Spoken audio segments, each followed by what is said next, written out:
Welcome Dhaka to Kishoreganj Ashtagram. দেখেন ঢাকা থেকে চলে আসলাম বাড়িতে অষ্টগ্রামে।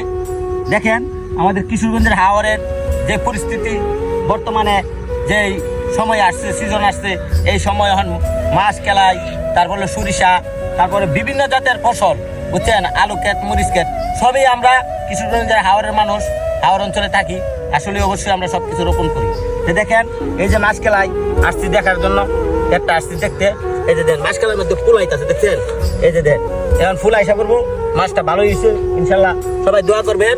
দেখছেন এই ফসল, তো আমাদের যে ফসলের জমি, এগুলো আমরা বেকারত্ব রাখি না, একটা না একটা কিছু করি।